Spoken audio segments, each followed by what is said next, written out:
All right, so with that, I'm going to come back on. It looks like some people hung with me through this. I went long.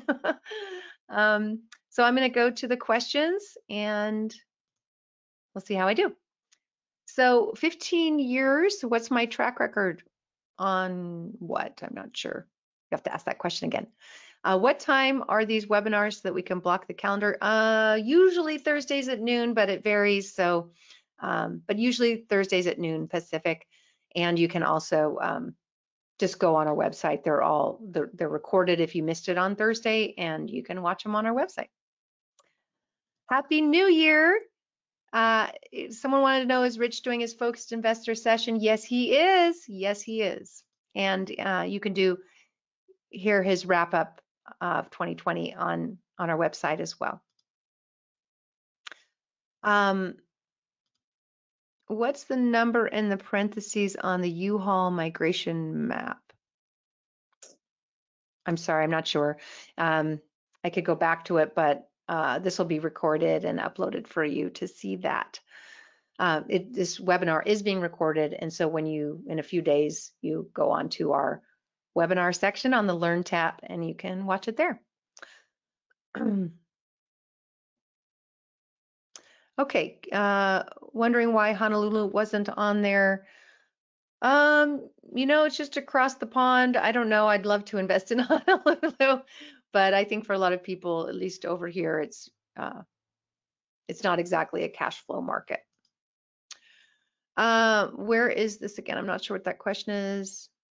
Massive unemployment in Hawaii. Yes, I imagine that would be true.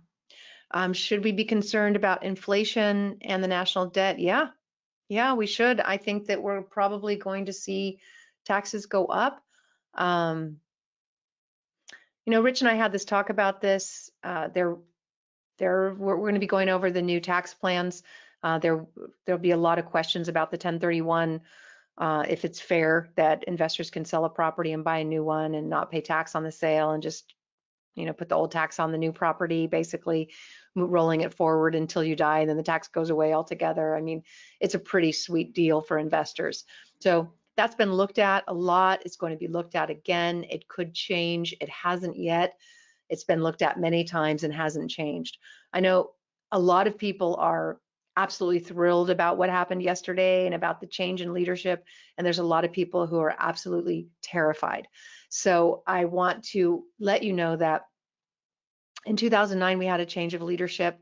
We had a full Democratic House and Senate and president. So, but if you look at the charts for 2009, you'll see that real estate started booming, and there was a lot of stimulus to get the housing market going. So the government, regardless of political party, knows that real estate is a fundamental economic driver, and I expect that to continue to be the case. The Opportunity Zone program was created by bipartisan. It was Democrats and Republicans coming together saying, we want to improve these neighborhoods. Let's give tax incentives to people who want to invest there. That was bipartisan to improve certain neighborhoods. So when the government knows that if you've got money, they want to incentivize you to spend it in certain ways. And so there'll be tax benefits to do that. There's tax benefits to donating to a charity. So there will continue to be tax benefits. It will be looked at, it will be changed, but I think we'll still have great opportunity in real estate. So we just got to pay attention. But I'll say, if you do have a property that you want to exchange, you might want to do it soon before that changes. Now, the question again was, should be concerned about inflation and debt. Yes, there is going to most likely over time be inflation. The core CPI has been targeted around 2%, but I think we can all agree that that hasn't been the case for housing. We had, 9, 10, 12% appreciation or inflation in housing in the past year, not 1 or 2%. So inflation, the CPI is very different than what we're seeing in asset values. We know that real estate has outpaced inflation, and so has the stock market, and it largely has to do with quantitative easing. We saw massive amount of quantitative easing, money printing. You just got to picture all that new money chasing limited assets. It drives prices up. That's probably what we're going to see more of until there's more supply. And you just can't create supply that quickly. We're just not at a place where technology can come in and just put a bunch of houses up. We have resources that go with it too. You have to have water and utilities and so forth. It's just not easy. Our developments take 3 or 4 years. One development in Florida has taken us 10 years to get it going. So you can't build housing overnight. The demand is tremendous. So we expect to see more inflation in real estate. As far as the national debt, it's been an issue forever. Certainly over the past 20, 30 years, it's a bigger issue now, but so we'll probably see taxes go up to cover that. But at the same time, you can still be successful and find ways to reduce your taxes legally, and certainly through real estate.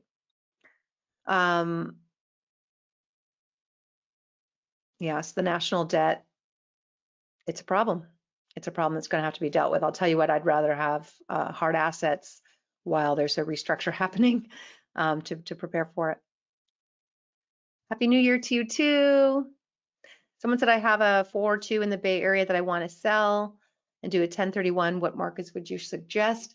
Oh boy, it just depends on what you're looking for. All of the markets on our website are ones that we've researched and we like. We're bringing on a few more in the coming year, but the markets on our website are ones that have made it through 2 recessions beautifully. They're stable, they're growing. We follow the demographics. I like all of them. Florida and Texas are the fastest growing. You'll probably see more appreciation probably in those areas, along with the Carolinas and Atlanta. The Midwest traditionally hasn't had high appreciation. It's had higher cash flow, but we've also been seeing appreciation there too. So it just really depends on the team that you like in those areas. And I would just go on and watch all the webinars for the different markets. They're great. If I were buying something today, and in our fund, we have a real estate fund where we pooled investor money and we bought the houses. We bought in Florida, Ohio, Detroit. So we kind of mixed it up between the growth markets and the cash flow markets, the Midwest. So we had a little bit higher cash flow in those markets to offset the appreciating markets. So kind of buying a little bit of both is good.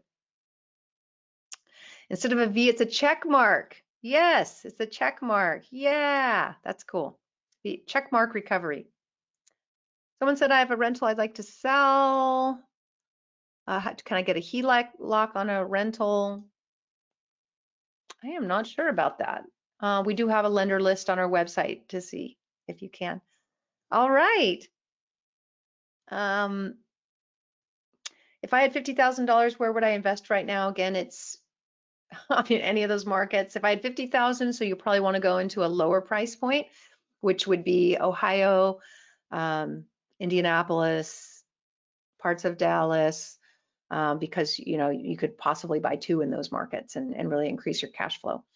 But it just depends. The Midwest tends to be higher cash flow. It's also got appreciation.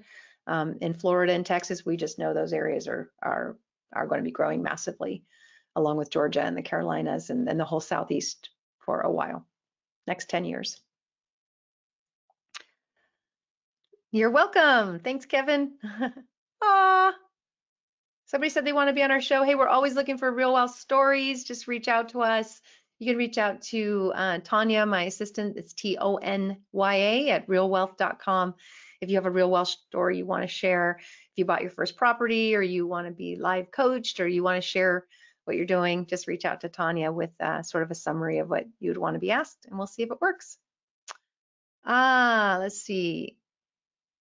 How will remote work from home impact markets like Dallas, Atlanta, and Charlotte? I think in general, what we're seeing is a lot of people want to live maybe more in the suburbs, but they still want to be somewhat in driving distance from where they need to be around people. So typically in those markets, we're seeing the suburbs taking off, and that's just been the case for a while. It's just accelerated. So I just see Dallas, Atlanta, and Charlotte, those city hubs have become expensive, but people had to live near town if they had to go in the office every day. Well, now they don't. So they can go live maybe an hour outside of the city or 30 minutes outside and only have to go in to the city maybe once a week or twice a week. So I just think the suburbs and the even exurbs of those cities are going to be growing. So you think we'll be doing well with Biden in the White House? I was going to try not to get political on this, but I just want to say that we've been Real wealth has been around since 2003. We've seen a lot of presidents. There's a belief, at least in the past, that Republicans were conservative fiscally, and the Democrats, spend more money. I think we found that they both spend money. The Bush administration did quantitative easing. Obama did a quantitative easing. Trump did it. So that's just the way it goes these days. They're all doing it. They want the money for the programs, and they can get it that make people happy. So I can say that the markets rallied today. The stock market rallied today in part because now at least we know who our president is and there's stability, and markets like stability. So I think that's good. I think the world feels better that we know who our president is here, and that with the U.S. being, I also think that the Biden administration has learned some of the things that people wanted who were huge Trump fans. And I do believe that hopefully the administration will incorporate that. And so we'll see. I feel confident. I do. I'm excited. I think that we will be looking at higher taxes. But like I said, even if the 1031 disappears, I don't think it will. It will be maybe changed a little bit. But let's say it did, and we had to pay capital gain tax on the sale of our properties. It's the lowest tax there is. So if you made $200,000 gain on your property and you had to sell it, you would be paying capital gain tax, which is 15% or 20%. It's one of the lower taxes. So I still not the worst thing in the world, right? 1031 exchange is better, but it's not going to be the end of the world, and it's not the reason to buy real estate for the tax benefits. It's a huge, wonderful benefit. But the reason to buy real estate is because you buy an asset, you borrow money that is so cheap that bank's almost giving you the money to buy the asset. You get all the extra cash flow. You get your tenant to pay off that loan for you. You are watching that asset value increase over time, especially now with all this quantitative easing. Tax benefits are just a bonus. So, and like I said, I don't think they're going to disappear completely because they never have in the past, and there's a reason they're there, to encourage investment. What do I consider a good ROI? It just depends on the market. If you're buying a newer home, it's going to be a lower cash on cash, but over time you're going to have less repairs, lower insurance, and probably greater appreciation. So when you're really talking ROI, I like to look at the whole picture, not just the cash flow at purchase. So again, it just depends. Let's see, list of hot markets for residential and industrial. We have some new initiatives based on our leadership meeting that we had this week, where we'll be looking for top commercial brokers in the country to help some of our members who want triple net lease commercial product and so forth. And so we're adding that. If you know really good commercial real estate brokers in industrial and storage and apartments, we would love to include them on our referral list. So we're growing that. We're growing our list of referrals. We know there's a lot of people who maybe don't want the full turnkey model. Maybe they want to buy a property in their neighborhood that is a distressed property and they want to fix it themselves, or they want to buy their first property. So we're increasing the agents in our network. We're creating a national brokerage. So we're also looking for really good agents across the country. That's a new initiative. Again, stay tuned. We're going to be sharing more of that. If you are one of those people who wants to join our brokerage, do let us know. You would actually reach out to Ben, Ben. You guys know Ben at realwealth.com. He's heading that up. And for the commercial broker side, it is Tim at realwealth.com. Let's see, what rent, I can't answer that one, sorry, I'll do it later. Who can I speak with about the Salt Lake properties? We don't have our team in Salt Lake specifically. We have the Park City one, but we're building that. We do have one, we're building it, so we'll get back to you on that. Getting into contact with the lenders, you just go to the resources list on our website and you'll see a list of really great lenders. If you want to kind of find out which one. You could talk with an investment counselor at Real Wealth first to get their opinion on maybe which one they like best, but they're all great. But really talking with a lender is a first step in my opinion, because they'll look at your whole portfolio, tell you what you can afford and what qualify for, and it's the best way to get started, because maybe there's something on your credit report you didn't know was there, or maybe you can qualify for more than you thought. So it's definitely a good start. And someone asked if we have a list of realtors to help with the BRRRR strategy, and I'm so glad you asked, because we're just launching that this year and we're really excited about it. BRRRR means, to buy and fix it up, renovate it yourself and rent it out, and then refi, get your money out and go do it again. So we're building that list. We don't have it in place yet. Let's see. Seems like this is the time to buy for growth rather than cash flow.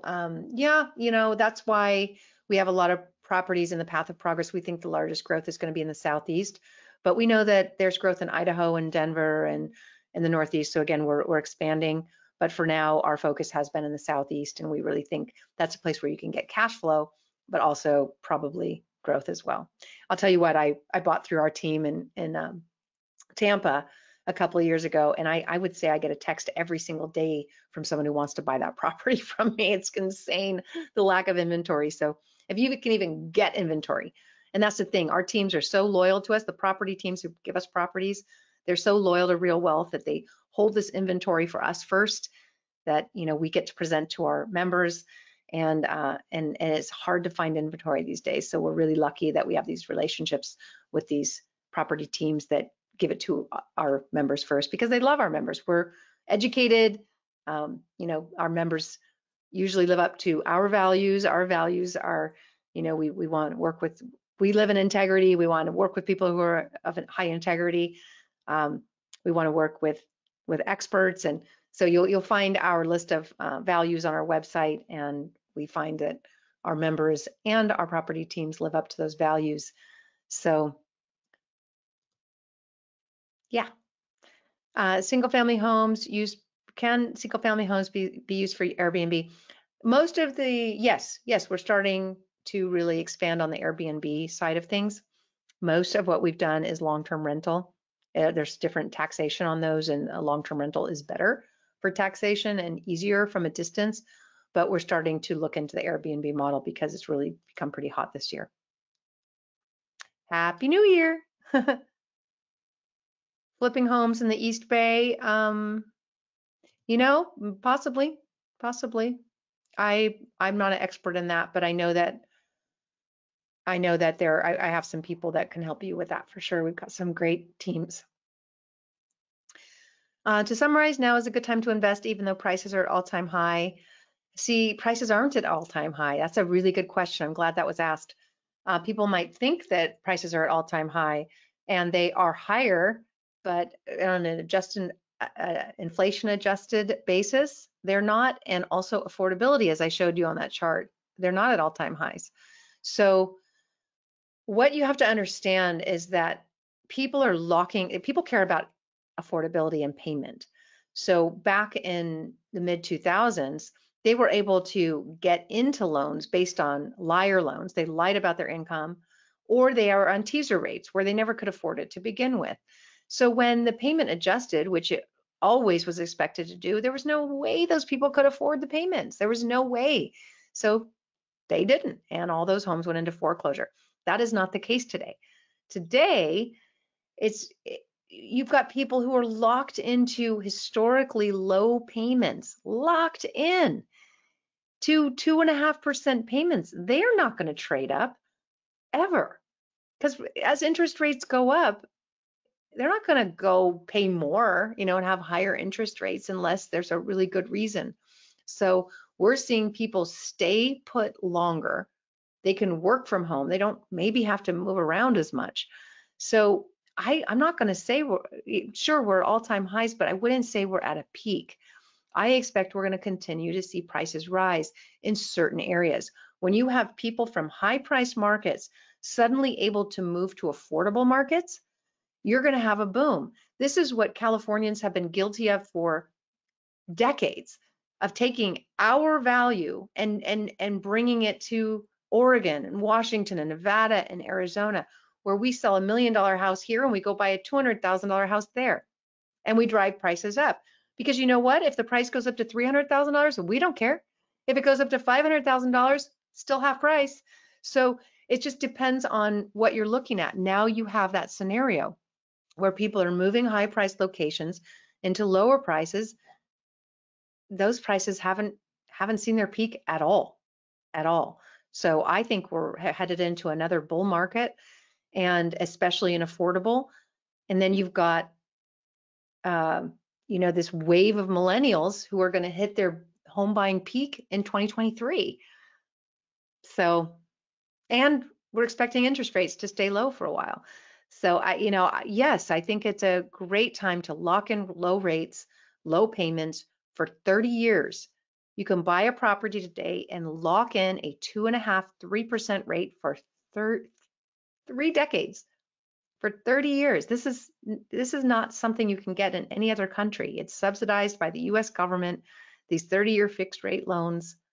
It's incredible. I would get as many as you can. The government lets you have 10 investor loans. Get them. And if you're married and you're both working and can qualify, you can get 10 each. And you're locking in, you're acquiring cheap money, fixed payments. Rents are going up with inflation.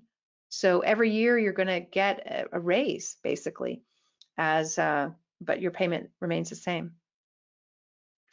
And I mean, what could be worse than 2020? I mean, we had 50 million people lose their jobs, and housing prices went up, and rents went up, and applications for rentals went up.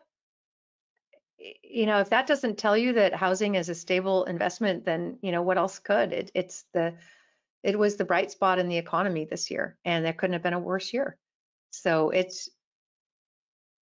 a lot of people think, well, gosh, look at Dallas home prices. When Rich and I bought, we paid between $120 and $150 in Rockwall, Texas. Those homes are maybe $400,000 now. But you saw the picture of the home; it's gorgeous. It easily looks worth $1 million if you moved it to California. So the fact that it's $400,000 today, but the payment on that might be $1,500. That's what we were charging for rent 15 years ago.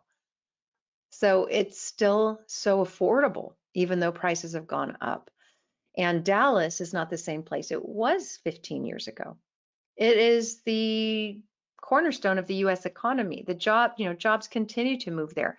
So just because prices have gone up doesn't mean they're overpriced. They're just reacting to job growth and wage growth, and probably coming to where they should be. All right. I'm just starting out and have $50,000 to invest. Would it be better to put in the stock market, or since interest rates are so cheap, buy one home? And what market would you suggest? Well, you know what I'm going to say. So I did just listen to one of my favorite stock investors today, and he said there's definitely some stocks that are in the bubble territory based on price, based on earnings. We're going to see that. I mean, there's always good stocks and bad stocks no matter what. If you're really good at stock investing, then do it. I'm not, although we did pretty good on this last time in March. Rich and I bought a few stocks and they've done pretty well, but it's just a gamble to me. We got lucky. But with real estate, you're using the power of leverage that you don't have in the stock market. So with $50,000, you could buy, that's 2 down payments. You could get a couple $100,000 worth of, I'm getting it wrong, but you could probably get $500,000 worth of asset value. No, I'm sorry, I'm not doing math very well. You could get 2 properties, most likely. And that would be a couple $100,000 asset value from the $50,000 you put into it. I got that right. So as that $200,000 value goes up, and let's say it did what it did last year, it was 10%, it may or may not. That's a $20,000 gain. You put $50,000 into it, that's pretty good. $20,000 increase out of a $50,000 investment. Plus tenants are paying off your loan for you, plus all the tax benefits that are just gravy on the cake. So gravy, icing on the cake. So obviously I would put it into real estate because I don't understand the stock market and I don't trust it as much. If I wanted to buy or sell California properties, do you have representatives in California? We do. Not on our website, but you could reach out and we can give you some referrals. Another Happy New Year, Happy New Year. You can get a HELOC on a rental with Figure go to figure.com. I think I got that right. Thoughts on Baltimore? I like Baltimore. Oh, is my dog in the back? Yep. She likes to be here during these things.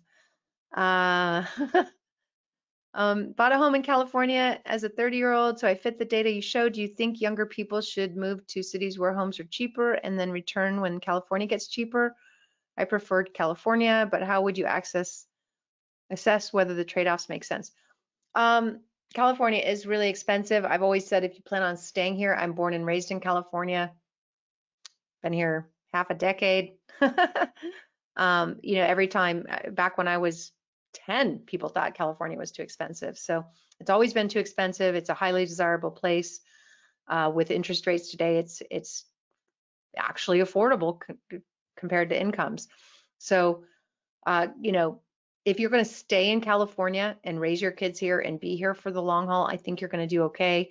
Even Yardi Matrix said that San Francisco and New York are going to rebound like they always do because of the job centers and the desirability. It's a beautiful, beautiful place to live. So I wouldn't ever buy in California for short term unless you're really good at flipping, because if the market goes down, it goes down hard.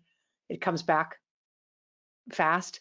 But if you buy and the market goes down and you've got to sell, then you could get hurt. But if you're going to hold it for the long term, do it, if you can afford it. Otherwise, for a lot of people, it's too expensive. So get in the real estate game by buying in areas you can afford, like Florida. You buy a $200,000 rental property in Florida, it's $40,000 down. You're not going to be able to do that in California, but you can get in the game. You do it in Ohio, you might be able to put $20,000 down. So that makes it doable. And one of the initiatives that we have is to help people buy their first property in this time where they're able to work from anywhere. We're trying to help people use the 3% down, kind of FHA loans, live somewhere while you can work from home, buy it as primary, and then rent it out later. So we'll be bringing that online too. More jobs have been created under Democratic presidents if you look at the actual numbers and stability. That's why, it's kind of old data that when people think that Republicans are conservative fiscally and Democrats aren't and blah, blah, blah. It's if you look at data, it's actually not true at all. Okay, and that was Brenda who said that. Cute dog, thanks. That's Luna. Oh, you're welcome. Thanks for being here. How do I get a property through Real Wealth? You can just join realwealthnetwork.com. Once you fill out the questionnaire and you fill out the disclaimers, basically we want to make sure you know what you're doing, and you make sure you agree to get your inspections and appraisals and that you've studied and so forth. Once you fill those out, it'll open up the portal to be able to see the available inventory and have the referral list of the property teams around the country. So just have to join and you can start buying properties. It's free to join. If you're not sure where to buy, that's where you would then talk to an investment counselor and they'll help you, because the investment counselors talk to hundreds of people all the time and they know real time who's happy, which property managers are really taking care of them and stuff. We don't own these companies. We're just a referral business, but the referral, there's a lot of power in that, because if we're referring hundreds of people to a property manager, they're probably going to listen to us when we ask them to take care of our members because they don't want to lose our business. So I would talk to the property managers to get that information. Okay, let's see.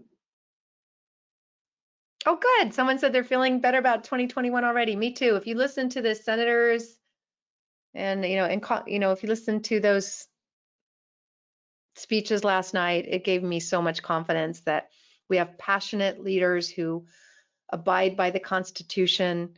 And, the Constitution is the law of the land and it needs to be followed. And I think yesterday proved that our Constitution works. And, you got to have rules and regulations, and that's what it is. So that did give me confidence. Let's see.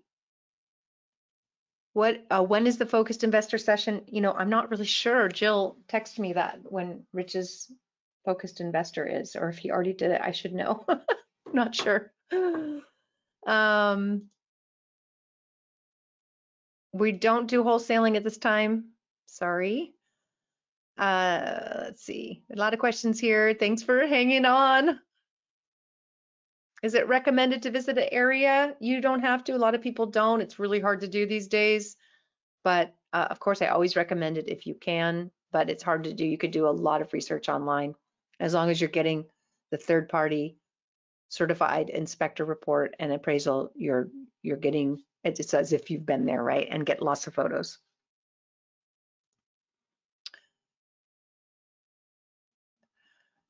Yeah, Harry Dent was predicting a stock market crash. That doesn't mean a real estate crash. So I do agree that there are some stocks that are overvalued, but real estate is a supply and demand thing, and there's not enough supply, and it's affordable based on interest rates.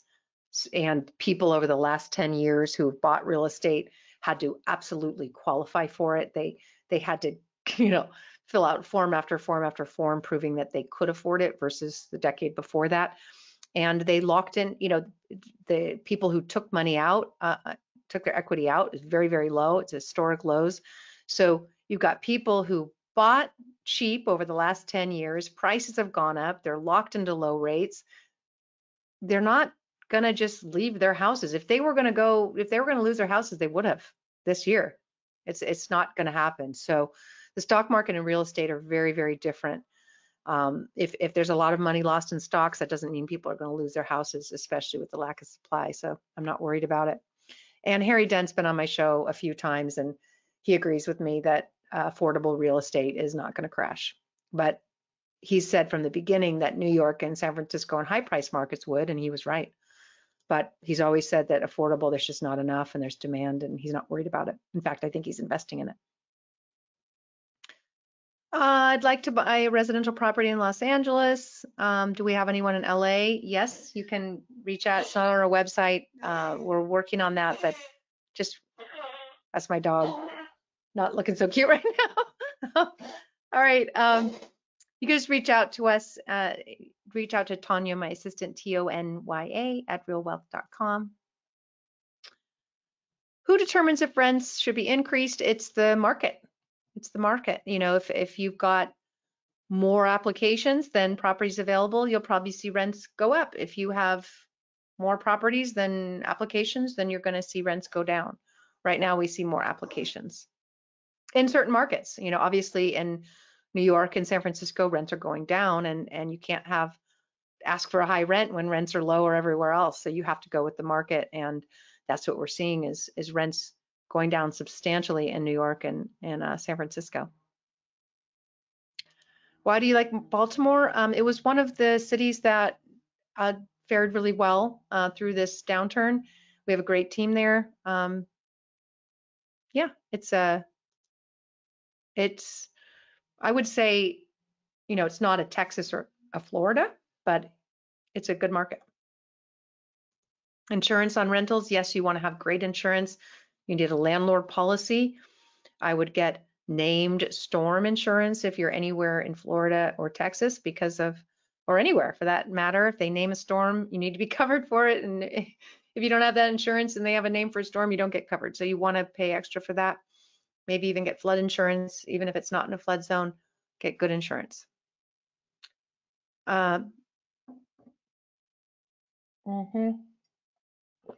Keep an eye on property taxes for sure. That's why we are mostly in landlord-friendly, low-tax states. Landlord-friendly states are the ones on our website. For the most part, it's the Southeast. It's Low tax states tend to be landlord friendly as well. How does Real Wealth make money? We are a real estate brokerage. So when we make a referral, we make a, uh, a portion of the commission, broker to broker. Our 3% mortgage rates with, yeah, on rental property, rates are going to be higher than on residential, and it's just going to depend on your credit. So talk to a lender to see what, but they're really low right now for rental property. So it's a good time to lock that in. All right, you're welcome. Oh my gosh, we got through it. Wonderful. Well, thank you so much for hanging with me this long. I hope you have a wonderful rest of your day. We're going to be doing continued webinars, lots of Q&A over the coming months. Since we're not doing live events, we're going to do them this way. We're going to have our investment counselors on to answer your questions live on these webinars, and then have the property teams come and show you their inventory and what's going on in their markets. And property managers will come on, talk about how they're managing and what the demand has been. So stay tuned. We're going to keep you updated because, again, it's our mission to make sure we can get as many people into property ownership as possible before prices go up, which we expect they will due to the massive amount of stimulus that we've seen over the past year. Have a wonderful rest of your day, and we'll see you next time. Bye-bye.